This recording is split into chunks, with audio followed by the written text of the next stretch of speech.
So my name is Barbara. I come from Italy. I come from a small town in the outskirts of a city called Parma in the northwest of the country, but I live in the Czech Republic in a city called Brno. If I say climate change, what's the first thing that comes to mind or that you visualize?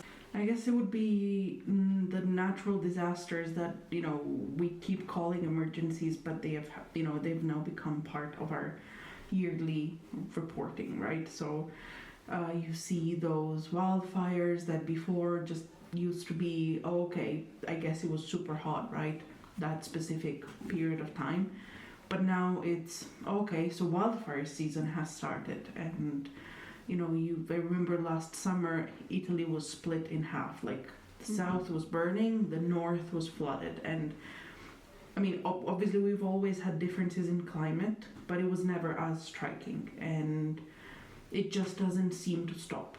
Like, I don't want to keep talking about, the area where I come from, but I guess I see it there as well. Like, floods are now more common than they used to be. Of course, they were common because it is a valley and there's a pretty big river that flows through it. So there was always the fear that whenever it rained a lot for, a week, then flooding might happen.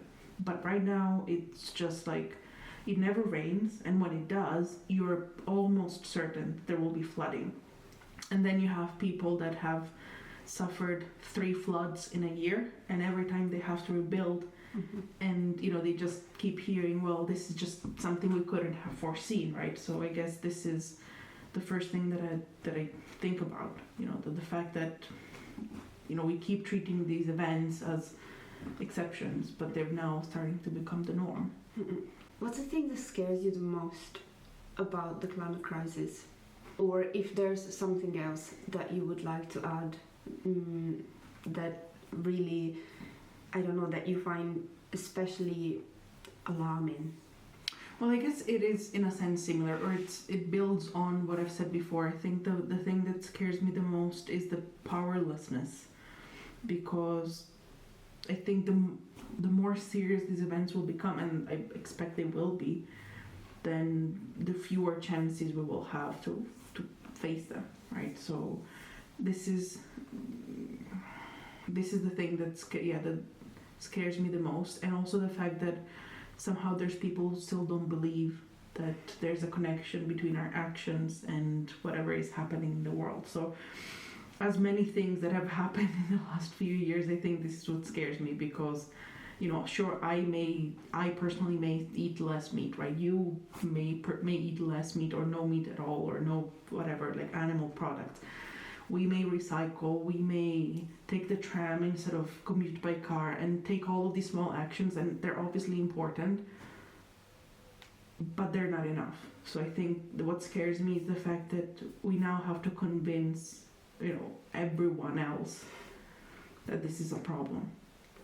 And it just feels very strange that in this day and age, or actually it shouldn't feel strange, but you have to convince people that there is a problem that is visible.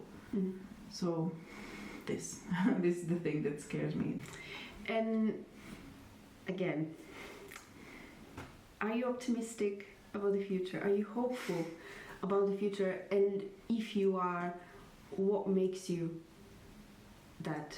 Or if you're not, is there anything you kind of cling to as a beacon of hope? I'm not, and this is a general statement, not only related to climate change. I don't think I'm not a pessimist, right? I think I'm very much of the philosophy that it ain't over till it's over. So I guess that's always my frame of mind. Obviously, things are not looking great right now across the board, not just climate. I think it's just the icing on the ice caps. But while we still have them. Yes, exactly. Yeah. But I guess what I cling to in my semi-pessimism is the fact that it's got to change. Like, someone must, people will wake up, right? It's more like, right? Sort of, like, it has to happen, sort of feeling that, you know, the world at some point will realize that it's at its limit, and it can go on like this. So that there will be, for someone important enough, this haha moment, and then it will get better. It may be too late, obviously. It probably already is. But hey, it ain't over till it's over, I guess.